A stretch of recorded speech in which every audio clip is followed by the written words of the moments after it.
Okay. All right. Welcome, everyone. Thank you so much for joining our LinkedIn presentation, Maximizing Your Results, presented by Finger Lakes Community College. Today's presenter is Todd Salone, the Director of the Workforce and Career Solutions Office at FLCC. And I am today's moderator, Amanda Lesterhouse, and I work for the Finger Lakes Workforce Investment Board. And we had some tips up here to get started with this webinar. So without further ado, I will turn it over to Todd, who is now the host. I see that. All right, awesome. Let's see. I will make sure that I can share my screen here, which looks like I'm going to be able to do. So that's really good. Oh, thank you. Thank you, Amanda. That's great. Welcome, everyone. So this is our second in our LinkedIn series. The first one is up on the YouTube channel, correct, Amanda? Okay, great. So this is really this is maximizing kind of the value and some power tips you might say for using LinkedIn. So you don't have to have an account to use this, but it's really helpful. If you don't have a LinkedIn account, then what I would suggest is create one. You can use that video to look at how to create one, or go right to linkedin.com to do that. And then most of what you're going to learn today is going to be useful once you have your profile set up. Oh, the other thing I want to mention before I jump in, most of today I'm going to be talking and sharing my screen live just as an example of what a profile looks like. My profile is not perfect. It's pretty good because I've worked on it for quite a while, but I'm just using it as an example. It's not supposed to be the best or the worst or anything else. And what I'm going to suggest is, if you don't have something to write with, take a minute, grab a piece of paper and a pencil, something like that. You know, those old-fashioned things, you don't need a keyboard. You don't need to whiteboard on Zoom or WebEx or anything else, because what you'll find, I think, is if you just follow along and listen, you'll probably catch maybe 10% of what I'm going to talk about. But if you take notes, you'll probably catch 2/3. And 2/3 of anything from any webinar is actually really, really good. So that's my only suggestion. Is I will pause because we have a small group, which is great. So if you have questions, just jump in at any time. You can put them in chat for Amanda. She's going to keep an eye on that. You can raise your hand, but if I don't see that, and with a group this small, really, I think as long as you have the ability to unmute yourself, you're welcome to do that too. So I just like to point that out up front, that, when it comes to learning LinkedIn, I'm going to be referring to different sections, different menus. It's really easy if you just have notes in front of you, go to this menu to get this, go to this section to get this kind of thing. And then you can go back and apply what you've learned today. So any questions before we start? Okay, I'm going to share my screen. And I've already logged into LinkedIn. So you can see in LinkedIn, this is my home page. So the way that I know that I'm logged in, that my picture appears in a couple places, but no matter what page I'm on, if I see this little image in this me drop down, that tells you you're logged in as you. And then if not, you just want to make sure to log in, because you're not going to really be able to make a lot of changes until then. So the main focus today is going to be how you can modify your profile so that when you're on LinkedIn, you get better job recommendations. For one, LinkedIn has a pretty nice job engine now that will recommend jobs for you. And that uses artificial intelligence, and it's completely based off your profile. So the stronger your profile and the more you tailor that, you can completely influence the type of job referrals you get. And we're also going to look at the profile, because not only does that help with LinkedIn Jobs, which is sort of a computer-driven algorithm, but recruiters are extremely active on LinkedIn, and they'll do manual searches. They have search tools that are much more sophisticated than we can see with a recruiter account. But basically, all of those searches are being driven primarily by the content of your profile. So there's a lot you can do. Basically, the goal is be found. Either be found in such a way that you get good job recommendations, or be found by a recruiter who's recruiting for the kind of job you want. And then if time permits, we're here for about an hour. So I just thought if time permits, I'll talk a little bit about some of the etiquette of asking for a connection. When you want to grow your network and you want to get introduced to somebody new, what are some do's and don'ts and some practices you can use to increase the likelihood that they'll respond and say yes, and that they'll want to connect with you. Okay. I think that's primarily what I got for goals for today. So we'll look at the interface a little bit. I'm on the home page, and the home page is not the same as my profile, but you can always get back to the home page by clicking this little icon in the upper left. And as long as you're logged in, you're going to see your picture here, and you're going to see a little sketch of your profile here.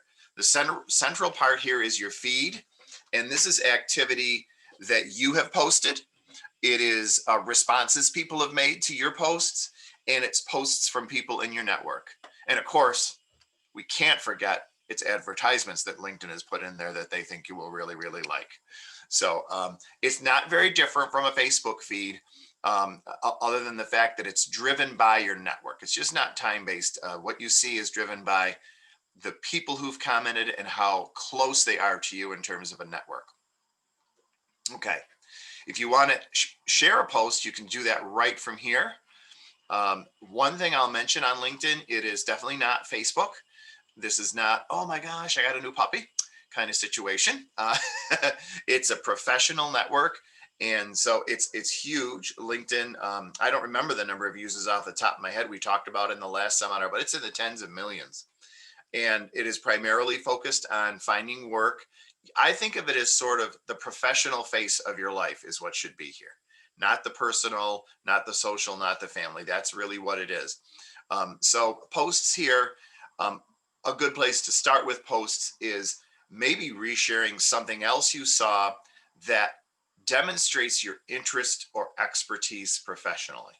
You don't have to be a blogger or write a long post in order to participate.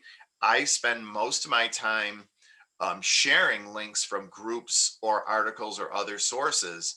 And the goal is to post things that would be of interest to people who are in my field and that would position me for my own expertise. Okay, so that's just a couple thoughts on posting. What I'm going to do before we jump into like the details and the sections of the profile, that's where we're going to spend most of our time today, is I just want to hit a couple of the menus up here so you're aware of what exists in each of these menus. So we're on the home page now. You can see that because of the underscore. If you click on my network, you'll see an ability to kind of filter and view portions of your network. At the very top are going to be invitations from other people who want to connect with you. And you can see I have a few of those now. And you can actually, it's kind of cool to look at how these come in, because these people, the first and third person here, did personalize the invitation to me. They wrote me a note saying why they want to connect. And that is a huge thing. If you want to grow your network, always personalize an invitation you send to someone else. This is not Facebook where you just like or add or follow. It's much more of a two-way connection. And on LinkedIn, someone will not show up as part of your network unless they've agreed to connect with you. So it's a two-way consent in LinkedIn. So personalizing that invitation is helpful. And I can also, you'll notice in these invitations that there's this little bit of text underneath the invitation, and it tells me how many connections we have in common. So I can already see this is someone who knows a lot of people I know. There's 78 people that are my first connections in my network that know Mike. Now, I still might not want to accept his invitation. I may or may not. It's up to me. But almost anything that is a link here is clickable. So I could go right to Mike's page right now. I could look at his profile. Does he live locally? Who are the people that he knows? I could follow his feed. You know, is he out there just selling things? Is he out there, providing some value? What's he about? This person, you can see they did not customize their invite, and they're not even inviting me to connect. They're telling me, I want you to follow this company. And so they're probably working to build up that company's page, the number of followers on that page. And maybe there is something they saw in my profile that said, hey, we'd like to have Todd be part of our community. I don't know this company. That's okay. It's, it's an international board. That doesn't mean they're not a great company. I just have never heard of them. You'll notice that's a link too. So I could go to the company and decide, do I want to follow them or not? These are a little more suspect to me. I'm going to look at that a little more closely, because that might be just someone who, what happens if I follow data ethics, everyone in my network will get notified that I followed them.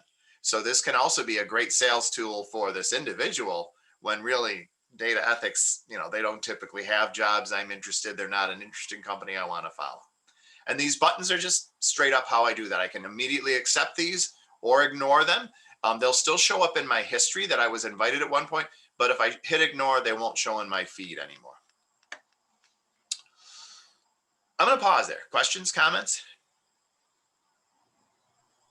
What would you suggest, Todd, if someone creates their profile for the first time, and who should they start connecting with first? Okay, that's a really, really good question. What I recommend doing first is, and I'll show you what happens when you work on your profile. But the first thing is to actually work on your profile, because your profile, once your profile is up, LinkedIn will start making suggestions for you. And in the education section of your profile, and in the work history section of your profile, the group section, and the community service or volunteer section, in those sections, you can connect the companies you've worked with or worked for to your profile, and it will immediately suggest people who are also at those companies. If you're in the military, in your profile, you absolutely want to include your unit, because it will pick that up and it will find other people who were in that unit. In the education section, you can also, as long as your school is reasonably sized, most schools are there, you can link to your school, it'll find alumni for you. So that's the first thing, because those are going to be people it's great. You just send them a note, say, hey, I see that you're on LinkedIn. I don't know if you remember me. We went to school together. You were in algebra class with me. You were so great with those formula solvings. Let's connect here on LinkedIn. Whatever it might be. So your organic network is going to be found right away. So the more information you put on your profile, the more complete your profile is, the more tailored the connections, the suggested connections will be. 100%. Exactly. Yep. So go ahead. Oh, that you're all set. Yeah. So once you've filled out those sections of your profile, which I will show you in a minute, another great way to build your network is to follow companies. And what I recommend that you do to start with that is just ask yourself the question, if you know the kind of job you want for your next job, it doesn't matter if you're working or not, but if I think about what would my next dream job be, and you know companies who hire in that job that you'd want to work for, follow those companies. And you will start getting recommendations for people who you have in common with those companies. And you can also then see people who work at those companies. It's a great thing to do if you're a high school student or a college student of any age. Well, college student of any age. Hopefully you're a high school student younger, but you could be a high school student of any age, right? The thing that you can do is you can do informational and exploratory interviews that way with LinkedIn, which is a great job finding tool. So you might say, hey, my next job, I want to work as an industrial maintenance technician. I'm at BOCES right now, and I'm going to graduate next year. Here's some companies I want to work for. You might, once you follow that company and search on them, you might find people who do that job at that company. And you can reach out to them and say, hey, I'd love to talk with you and learn more about the job, learn about what you think of the company you work for. In fact, I won't even go into any more depth. What I'll say is, anyone listening to this, if you just do any kind of search on informational interview, there'll be more information on how you can conduct those. They're really great because there's no job on the table. You're not nervous, and they're much more likely to talk to you and not send you down to the hiring department because there's a job and it has to be a formal process. It's an informational interview. All right. Awesome. Mary has a question. Go ahead, Mary. Oh, yeah. Okay, thank you. Todd, I do believe, I just want to make sure I understand you correctly. If you connect with somebody new, then all the people that you are already connected with, they know that? They get information that you've connected with somebody? Did I understand that correctly? Well, they usually don't get a notice in their feed. Like they won't get something that says, hey, Todd just connected to Amanda. But when someone goes to your profile, they can see how many connections you have. And depending on how your privacy is set, they can actually see who those people are. So yeah. Okay. All right. Thank you. Yeah. And I'll give you an example. This person, Mike, he probably, I might have been recommended by LinkedIn, but he might have been looking at people in his network and he said, look at this guy, Todd, we have 78 first connections in common. So think about that. In LinkedIn, the social distance is measured by connections, right? So someone who's directly connected to me is a first connection. Mike is a second. I know that because LinkedIn's telling me right here, there are 78 people who are a first to Mike and also a first to me. That's what that 78 means. All right. You can see that here. Jess Mann and I have 7 first connections in common. And back to Amanda's question, this is a beautiful way to build your network. The magic number is around, I shouldn't say magic number because it's not magic, but when you get to around 100 connections, you will really start seeing a lot of second connections who you can now reach out to, who are basically a friend of a friend. That's what a second is, right? So starting with those first connections with just alumni, people who work in your workplace, building out your profile, it's not unusual to find 100 people right there organically. And now you'll really be able to see a lot of seconds. I can see my own network here, Mary. If I click on any of these little filters, I can view data on my own network. So if I click on connections, I can actually see a list of my connections here. I can sort them a couple different ways. All right, and let's pick Steve as a good example. Steve is over at Brockport. He's a researcher who does really great work on anti-poverty. And he doesn't know I'm using his profile, but he's got his picture in a public place, so I'm allowed to. So you'll see right away when I'm on his profile, he's a first connection to me. And this is where his network is, Mary. So he has over 500 connections on LinkedIn. LinkedIn will show you the number of connections someone has up to 500. Once they hit 500, it just says 500 plus. But I can click this, and it will depend on how his privacy settings are. But in this case, he's not hiding all of his information, and I can see the top 203 people connected to him. Okay. All right. I know I'm going beyond your question, but I am on purpose because I was going to cover this anyway, Mary. So thanks for the question. It was a great question. No, that's actually really good to know. I had no idea what the first second, I had no idea what that meant. So. Okay. Yeah. So think about it. Anytime you see a second here, you immediately know this is somebody who knows someone that I also know. Got it. So imagine that the Community Action Partnership was a company I was thinking about working for. I can now connect with Aaron, but instead of just saying, hey, Aaron, your company's cool, I want to connect, or some Facebook thing where I just spam him, I can actually go to Aaron's network. Now I'm doing this live, so this doesn't always work. So I've got to warn you, if his network is locked down, and you can see it is, he's not letting me see his network. But if I wanted, I could see right here, we have 17 mutual connections. These are those firsts to Aaron that are also firsts to me. And this is really how to use LinkedIn to have a strong personal network.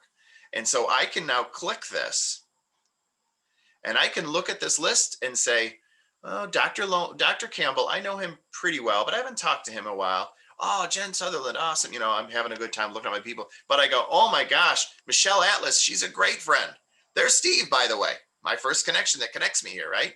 So I could actually, if I wanted, I don't have to do this, but if I wanted, before I reached out to connect to Aaron, I could email Michelle and say, hey, Michelle, I noticed that you know Aaron. How well do you know him? What do you know him from? You think he'd be open to a connection? Right? Just like you would if you were, I don't know, around a picnic table, if you were at a party, right? Oh my gosh, you know Bill Gates? I want to meet Bill Gates. Do you have his cell number? Right? So that's who Michelle is here. I can send her a message if I want. How well do you know Aaron? And then what if I wanted to, if I got a good response to that and I said, oh yeah, it would be great to talk to and meet Aaron, then what I would do is I would go here and I would click on connect. And that's how I request a connection with Aaron. Okay, very important. When you click this button, you're going to have two options: send and add a note.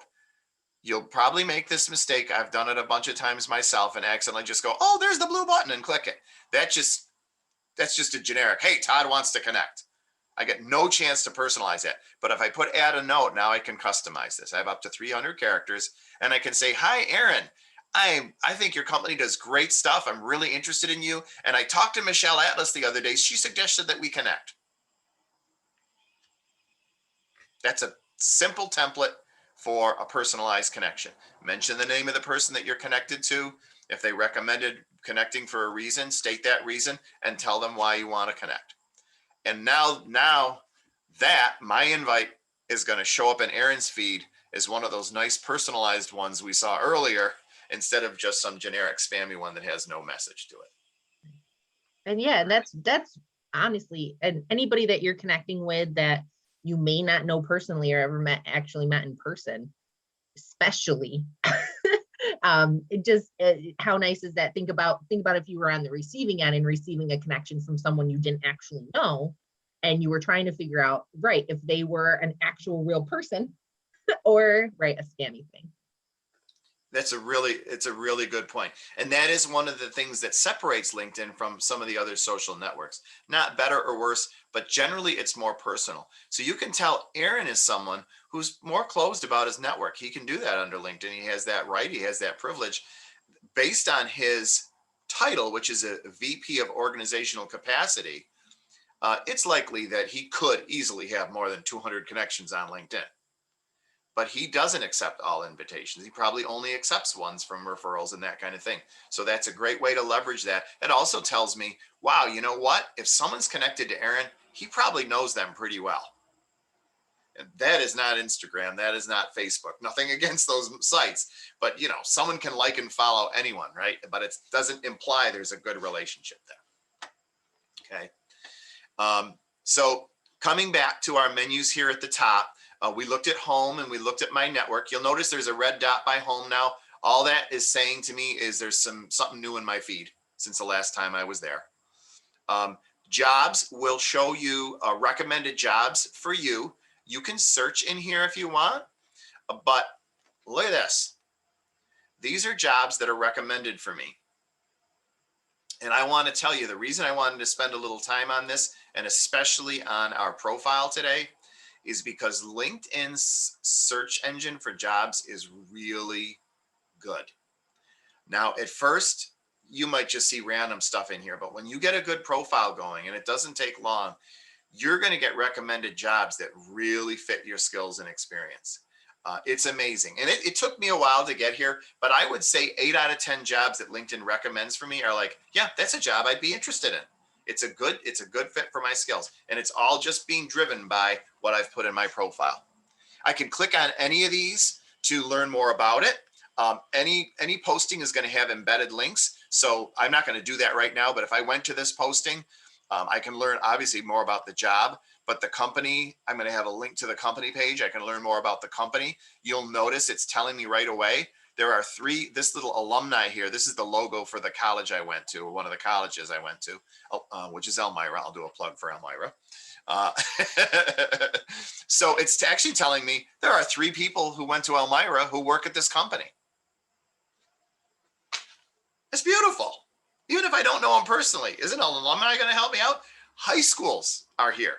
high schools, many high schools have pages. So you can find people from your high school, your grad school, whatever it might be. This company, you'll notice this is telling me I have 33 connections who work at U of R. So again, if I'm interested in this position, I can reach out to them if I want to learn more about the company or the position itself. So that's the jobs menu. Messaging is any messaging that happens throughout LinkedIn. You can see, oh, I'm not sure why that one, April 11th. Well, I won't get distracted by the bright shiny squirrel here, folks. But you can see this is like many other messaging boards. This is a communication feed that has a variety of communications in it. I'm going to jump off of that because there's nothing really super personal there, but some of those messages are one-to-one. So that's where your feed of messages is. Notifications will tell you anything new that's happening within your network.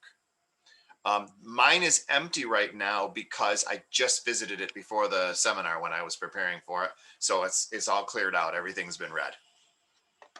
All right. So let me go back home.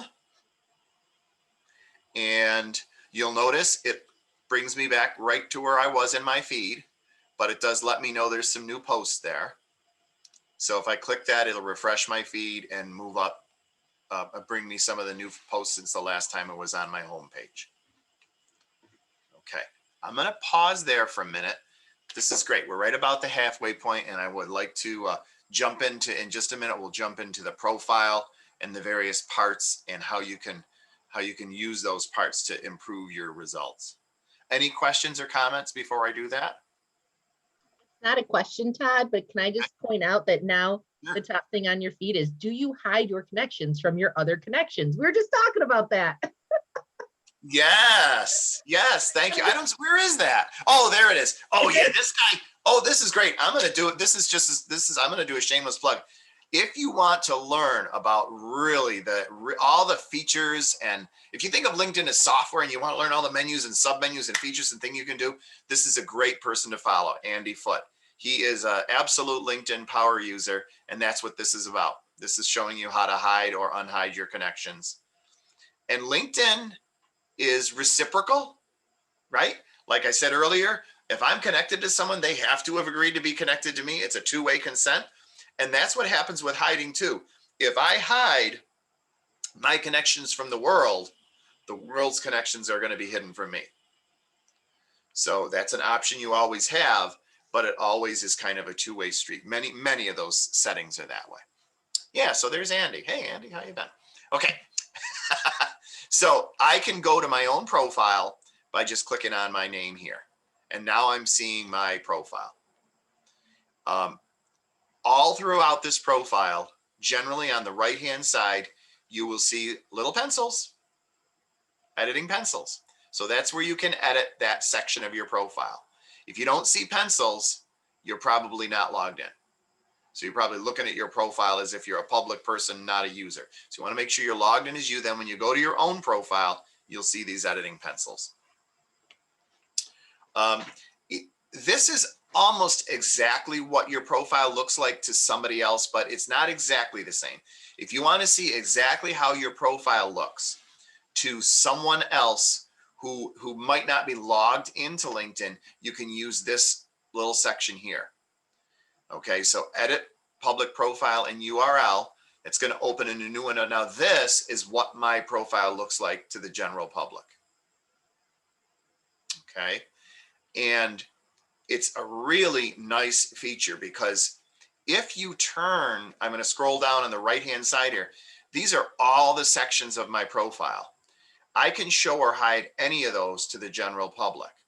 So if you want to maintain privacy about some of these sections, you can.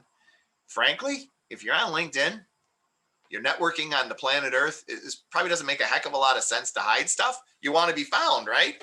So you can have those all on. What's really cool is when you turn these on, it will open up your profile for a public search too. So that means someone who's not in LinkedIn, who's maybe on Google or something, just doing a search by your name, will see your profile.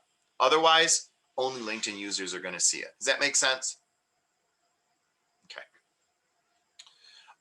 So here's visibility that I can turn on and off. Here are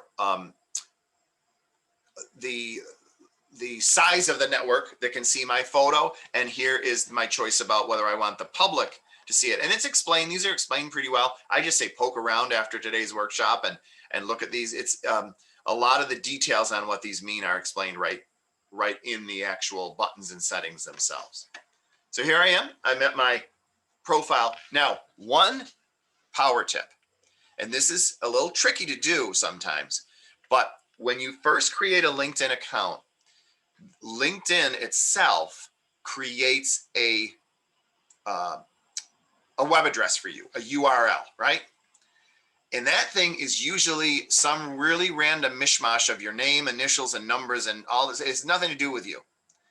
What I recommend you do as one of the first tools on LinkedIn is click this little editor button and change that last part of your URL to something that makes sense to a human. Now, Amanda, now I'm going to pick on you a little bit. You have a pretty unusual name. You might be able to just type in Amanda Lesterhouse and get that URL. Sure. Let me actually, I have mine up right You're gonna try it? Okay. now. I have it up and I already changed it. So I'm looking real quick to see what I changed. Perfect. To. This is important because so mine is linkedin.com and then it goes /in/ and then it has whatever you want to put at it. As mine is a Lesterhouse. And so this can come in important too, because you can add your handle, like a Lesterhouse would be my LinkedIn handle. You can add that to your resume. You can add that, I don't know. I haven't filled out a job application recently, but I'm assuming some companies may ask. I don't know about on job applications. But again, this is your professional social media platform. So this is what you want to make sure employers are finding, not Facebook, Instagram, and some of those other platforms. Absolutely. And another cool thing, that's great that you got your name, Amanda, that's fantastic, is because this will help you with the public searches, because this is going to put you up the list on a Google search. If someone looks by a Lesterhouse, those random letters are going to mean nothing. If I still had my maiden name Johnson, I don't think I would have been able to put just a Johnson. No, probably not. So that's why I say, if your name's more common, you might have to get a little creative. But some people might use, if they have a degree, they could put at the end. So it could be J. Smith, PhD. That might work. They could put a dash. They could use a middle initial. They could use a middle name. That's what I did here, because Todd Sloan was available on LinkedIn, but it wasn't on some other social media platforms. And like Amanda was getting at earlier, I wanted my brand to be consistent even across other social media. So I, for lack of a better word, I claimed Todd Allen Sloan on that. You'll find me in a lot of places. You'll find Todd Allen Sloan, and that's the same me. Whereas if I had claimed Todd Sloan here and you went to Facebook for Todd Sloan, you won't find me. There's another Todd Sloan there. So it's a really good point you've got, Amanda. You want to just see if you can claim something that makes sense to a human being. If it's on a business card or a resume, super easy to find instead of 321-AJ7, etc. So I'm going to cancel that because I want to keep my name that I worked so hard to get. Okay, now I'm going to go back to editing. Well, let me see if I can move this. I got to make sure, see how to move this. There we go in Zoom, so I don't. Todd? I share. Yeah. If you choose whatever that is at the end, your Todd Allen Sloan, and then you find that you need to change it, then can you go back and change it again, or is that one and done? You can, but LinkedIn only lets you do it a couple times. So you can change it. I think yes. I wanted to say you can do it. You can change it twice. Okay. Yeah. So it's something to do. I recommend, it does take a little time, but I recommend, if you open a bunch of tabs in your browser, open up Twitter, Facebook, LinkedIn, maybe Instagram, and just look when you're trying to figure out what you want to use for LinkedIn, look and see what's available on those other ones and try to make it a somewhat final decision. You're not locked in forever, but you only get 3 shots and then you're locked out. All right. And I'm not sure if Facebook is still the same way, but I know Facebook was a one and done. when I changed mine a few years ago.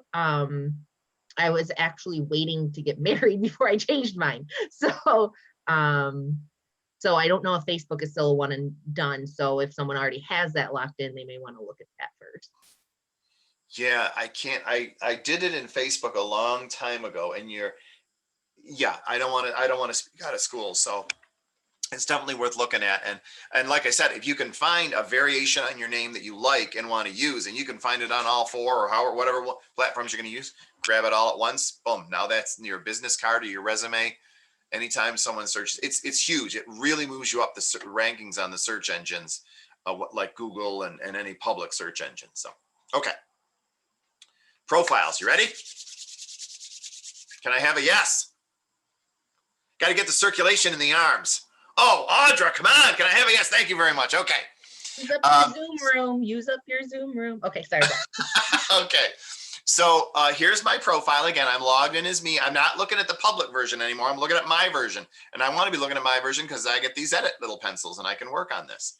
Far and away, the most important part of your profile is what's called the introduction. And that is this section right here. And there's two reasons it's important. The first reason is the words in this section are given more weight when people search LinkedIn, and that includes recruiters. So keywords that you expect a recruiter might be searching by and that you want to be found by should be here. The other reason the intro is really important is if you think about social media and the internet, you know, there's an expression in social media called clickbait, and that's a little splashy screen or logo or color that gets you to click. Well, this is your LinkedIn clickbait, because when you search, Amanda, I'm going to search on your name, Amanda. Okay, when you search on LinkedIn, this is filling in. Look at that. That is the first part of her intro right there. So in all, we're not connected. We're seconds. That is not right. That's unacceptable. Oh, that's good. We'll fix that. How can that be? We're seconds. Oh, we'll fix that. Okay, so, oh, look at that. You sent me an invitation and I haven't responded yet. I am going to accept her invitation and we will now be firsts. Okay. It's about time. Yeah. Now, darn it all. Let me see. I'm going to put a company name in to demonstrate the importance of the intro. I'll put in Finger Lakes Community College. And we could spend a ton of time on this, but I hope my jumping around is helpful to y'all. But what I'm going to do is I put Finger Lakes Community College here. This is my employer, and I go to the employer page. If I go to, let's see, alumni, let's try that. Here we go. This is what I wanted to show you. Pretty much anytime you do a search in LinkedIn, you're going to get either cards that are a result of the search or a list. And when you get cards or a list, all you see is your intro information. So imagine now I'm a recruiter. I can search anywhere in the country, or I can search anywhere in the 9 counties around Rochester. And I put in workforce development. I'm picking that because that's my field. I am going to find probably tens of thousands of people. What's going to make me choose who to click on? Well, the first thing I'm going to do is I'm going to narrow my search a little bit, maybe show me only closer to a certain zip code or something like that. There's lots of things I can do as a recruiter to narrow it down. But the bottom line is this is what is going to make someone click. And that's your intro. Fair enough? Okay. So I'm going to go back to my home page and back to my profile in edit version. And then I want to show you some really cool tricks that people have shared with me for the intro section. I'm going to click on edit so you can see the fields that are driving this section and some things you might do. So in the intro section, I can edit my picture. I can edit a background picture. For your picture, you absolutely want a headshot. Well, we don't want to see the person you went to prom with half cut out back here, you know, that kind of thing. It's so easy with a camera now to get a decent picture. This is someone that a friend of mine did for me, but she's a photographer. So I like this picture. It's pretty nice. I have a black and white one I used to. It's a decent example of a picture, nothing special, but you want a nice professional picture. Remember, people are going to see it in this size. So you want a decent headshot so they can see your face and you're not, you know, buried off in the distance. Now, I'm going to tell you a couple things that relate to my profile specifically, but I want you to be thinking about how you'd apply them to yours. I am a workforce development professional. I'm looking for jobs in workforce development, training, and training development. Okay. So you see where I'm going already. I see some of you looking at my screen. Yeah. You can see those words. I've actually got them in a couple times just in my introduction alone. And one of the ways I did that is LinkedIn says this should be my first name and my last name. I don't have to do that, do I? I want my last name here. I want to be found when someone searches Sloan. But I actually added some text to the end of my name that positions me on LinkedIn for what I will do for a company that I work for. So now remember, when a recruiter's searching and they're seeing that list and they're just seeing these couple lines, I'm immediately telling them the results I would deliver for the company they're recruiting for. You follow me? It's not a job title, it's a result statement. So you want to think about that. You're looking at your first job you ever had, and it might be in healthcare, and it could be quality, compassionate care for patients. It's not a job title. Maybe I'm a nurse, maybe an RN, maybe I'm a CNA. A lot of jobs that could fit that, but it's likely to get someone to click and say, ooh, because that is something that I'm looking for. And you know what I'm looking for as a recruiter. You've demonstrated to me. So if you think about the results you would deliver, if you think about what are the kinds of things that a potential employer would evaluate you on, maybe if it's in manufacturing, it might be, you know, producing quality, precision products consistently. I mean, heck, that's what you're going to get measured for on your performance review. Tell them you know that it matters, right? Comment, Amanda? Yeah, Question? I'll share mine. So I'm also Okay, in workforce development, but I focus on youth workforce development. So mine is improving. Oh, now I lost it. I had it memorized. I just looked at it. Let me find it again. How's that? I still got your open in a new tab. Dedicated Let's to hear it. improving the lives of our future generation. So really, I could shorten that to just improving the lives of our future generation. Yeah, you could. That's a nice edit, because dedicated is not really a term that anyone's going to search on. It's not wrong to have it there, though. It's a good word. It tells a human being who reads it something about you as a person, but it's not necessarily a search term. I like it. I like it because dedicated tells me you're not just thinking about doing this. You know, it's not your first job. You've really made a commitment. It's a career for you. So I like it. It's my personal opinion. Now, what you could do, Amanda, to sneak in some other keywords is you could put this with your last name. You don't have to, but that's what I did here. Because see, if you look at how this is editable, I put my outcome statement, that's what I call it, here. And then here, I used my current job title for my headline. So I kind of doubled down. Okay. If you're looking for work, definitely don't put looking for work in here. You'll see people who do that. You want people to know you're looking, but if you're looking for work and don't have a job now, you might put some samples of job titles in here. So Todd Sloan, workforce development that works. This might say training, instructional coordinator, et cetera, et cetera, et cetera. Remember, these are really heavily weighted. So when someone searches for those job titles, they're more likely to find you if you put them in there. Okay. Yep. Another tip, and this is from the first video, is to avoid putting unemployed in there. So kind of along the same lines. Yes. Yeah. This is such valuable real estate. You know, tell people what you're going to do for them and make it easy. I would say my intro is pretty good. Like I got development in here and I got workforce in here a few times. I got career in here. That's another targeted word for me. So that's pretty good. Now, many of the other parts of the intro are not directly editable. They're filled in from the rest of your profile. So the only reason I have these little drop downs here, like current position, it's only going to let me choose the positions that don't have an end date. So if I only have one current position, that's what's going to show up. It just happens that I'm a master trainer for this company. It's a credential I have nationally, and I'm still active. So they both have an open date at the end in my profile, so I can pick whichever one I want. But this is really how I spend most of my time. So that's what's there. All right. I can choose the industry that I'm in, and that's important.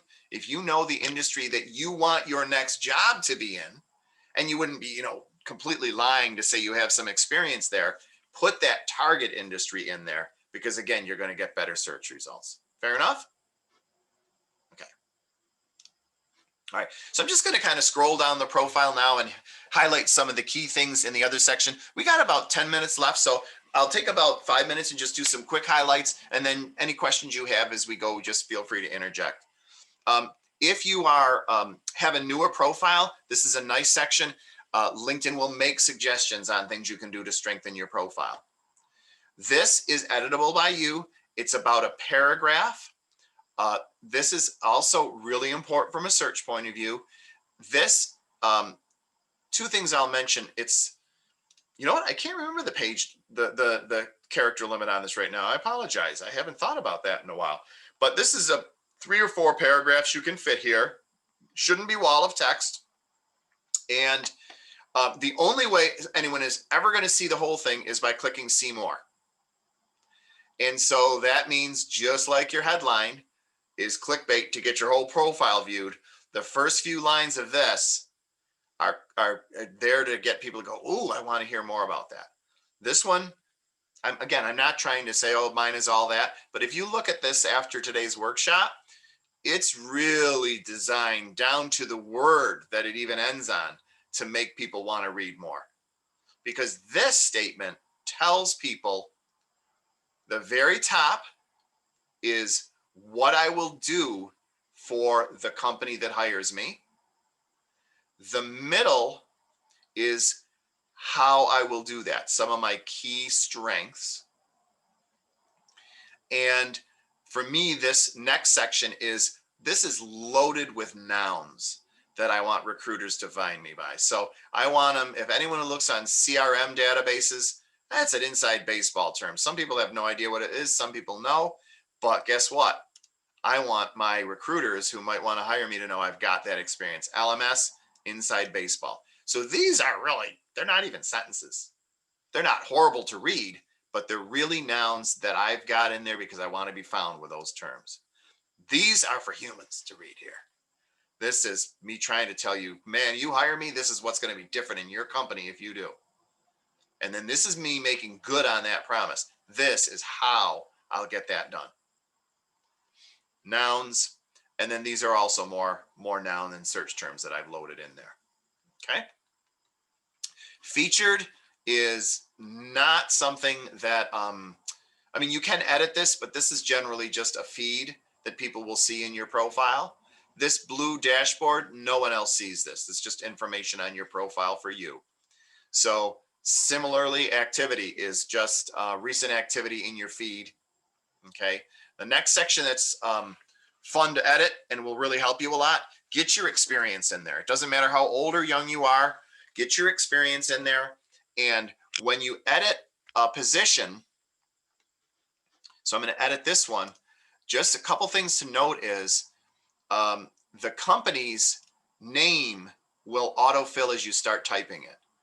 Try to find the link to your company in LinkedIn when you do this, okay? Because when you do that, this is just like we talked about earlier, when you put the company in and you link to the company's page, that is what starts making LinkedIn give you those suggestions. Todd, here's, if you look at the Finger Lakes Community College page, you can see all the people who work there. I can find my previous coworkers for every job I put in here. Now, if you are a younger person or new to the workforce and you don't have as much paid experience, you can put non-paid experience in here. It's just like a resume. The one thing you want to do so that recruiters don't feel like you were dishonest is in your title, just usually after the name of the job, in parentheses or with a dash, put volunteer. So director, volunteer, camp counselor, volunteer. You still did the same thing. You still use the same skills. So it absolutely belongs here. You just want to make sure that you don't imply that you were paid for it if it wasn't a paid job. Todd, I got a question. Yeah. What if it's an under the table job? If it's an under the table job, what I would do with those jobs, because you don't really want to link to a company that paid you under the table, right? Mhm. So what I recommend with those jobs is come down to the skills section. And if you've got a good resume, use the skill or action verbs from your resume here. If you don't have a resume, go to your local workforce office, go to your school counselor and get a good resume. This is another good Google search term. If you go to Google or any search engine and put in action verbs are specific verbs that describe things you would have done on a job. You can find pages and pages of hundreds of action verbs. But if you can find 3 to 6 that are the skills you use that you're most proud of and confident, you can add them here. And this section is also a very popular section for recruiters to use. So if I'm going to make up an example. When I was younger, one of my first jobs was in carpentry. I did get paid under the table now that I think about it over the summer. So I might have framing, measurement, I could even have tool skills in here, right? I could have using a compound miter saw. Okay. I'm winging it a little bit here, but I just look at an action verb list, say what I did. Once I start putting those in here, it's going to be found by LinkedIn. Recruiters will find it in a search, and it'll help start driving the jobs that are recommended for me. The LinkedIn jobs recommendations are built on this too. Now go ahead, so- Amanda. You got a Yeah, comment? so I was thinking like for working with our young people, so they're working, because I just wanted to just make the point, because like what you brought up about volunteering is awesome to add that right to your experience. But for like our young people, not even young people, but for, they have done babysitting and been paid for babysitting, that's an under the table job, even though it's not with a business. And they would like to get a job in daycare. So would you suggest listing those skills under experience or the skills section? Well, I'll tell you now. You gave an example, and I'm going to contradict what I said earlier, but you gave a good example. Babysitting, I would put in the experience section. Yeah. Okay. Yeah. And what you do for babysitting is you would put childcare, and then the company would be private client or private home. You would never put the name up. But then, yeah, put that here.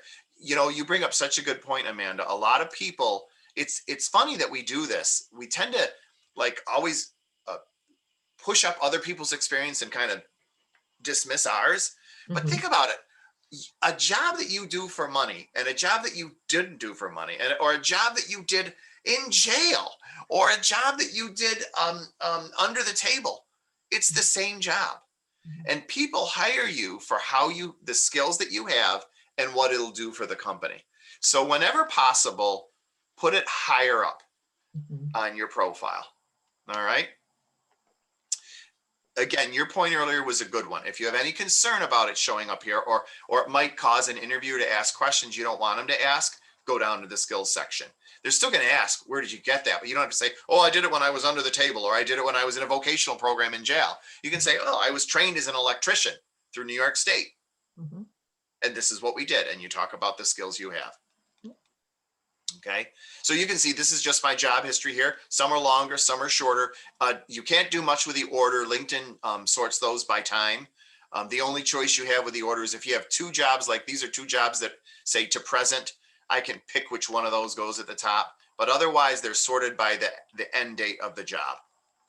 Okay, now we have like 2 minutes. So I'm just going to show you education because it's real quick and very similar to experience.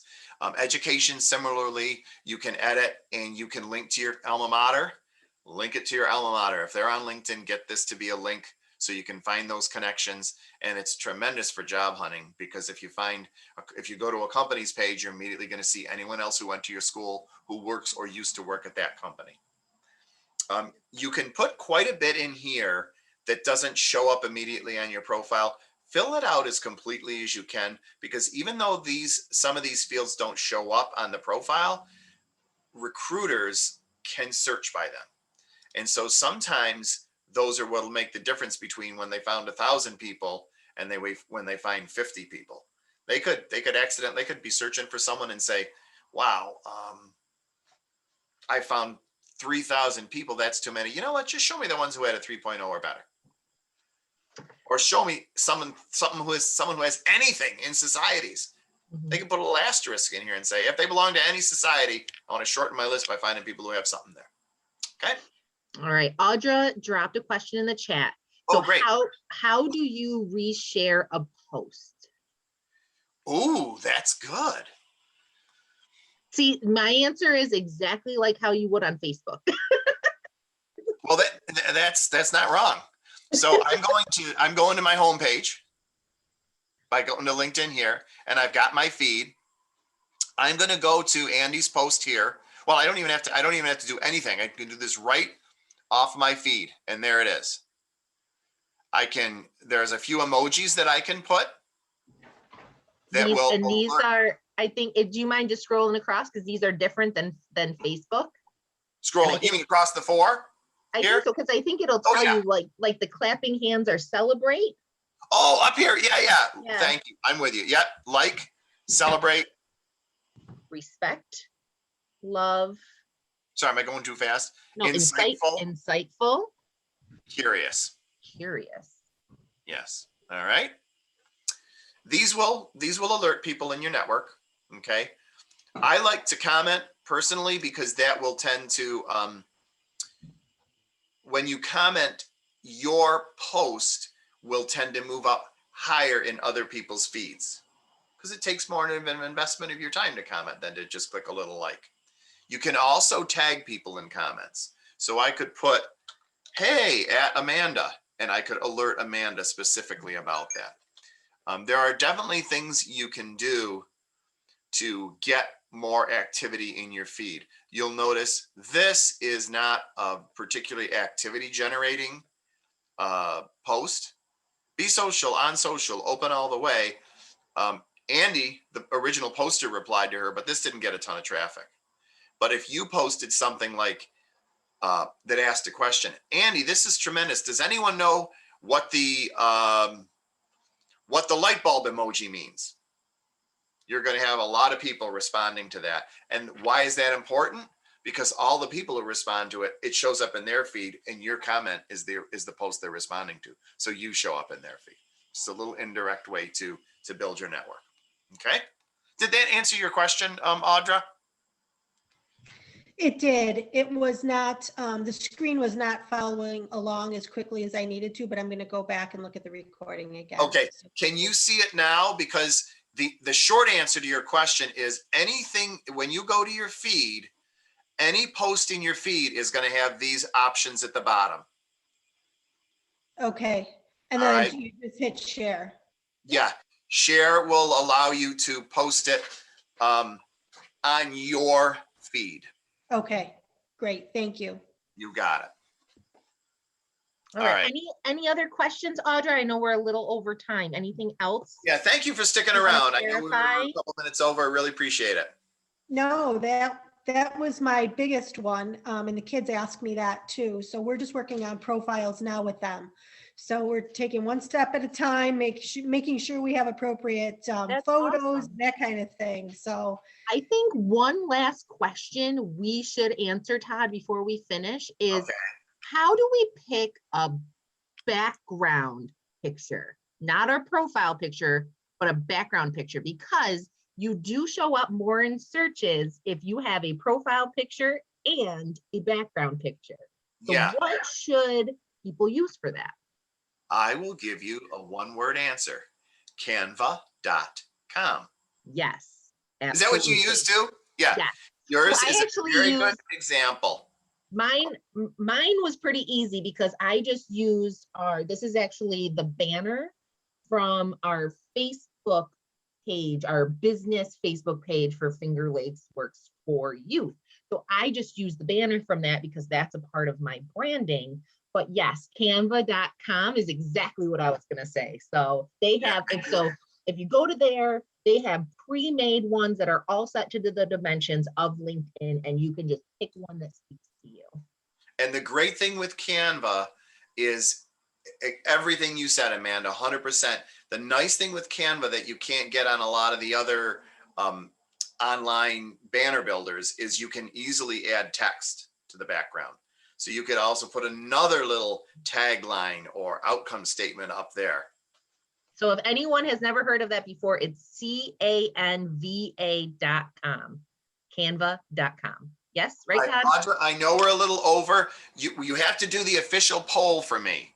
I don't know if we have Mary here or not. She can turn her camera No, on. Mary had to jump off for a 4 o'clock meeting. That's all right. This is our official poll. This was a good workshop. This was an okay workshop. Yeah, this wasn't really a very good use of my time. What's the verdict? Okay, good. I'm glad. I appreciate that. Oh, thank you, learned so Amanda. much All during right. this. I had a learned blast. so much. So I had a blast. Yeah, you guys really appreciate the questions. It was a lot of fun. So So, thanks. Todd, if you don't mind, before we stop recording, if you could make me the host again, I'm going to share the screen. Audra, if you have to go, please, don't worry about it. I'm just going to show the closing screen here. Thank you both. This was great. Thank you, Audra. It's great to see you again. Hopefully we'll see each other in person sooner rather than later, Todd. Yes, absolutely. It's around the corner. That's Absolutely. right. So just so for the recording purposes and for everyone who may be watching this recording, thank you to Todd from FLCC and also our partnership with Wayne Finger Lake BOCES that is helping with this workforce webcast webinar series. Our website is there. If you want to contact your local career center, they can help with anything and everything that has to do with career readiness. fingerlakesworks.com/centers. And I am Amanda Lesterhouse from the Finger Lakes Workforce Investment Board. That is my email address, and please feel free to email me anytime with any questions. And thank you so much. Thank you, Amanda. Thanks, everyone.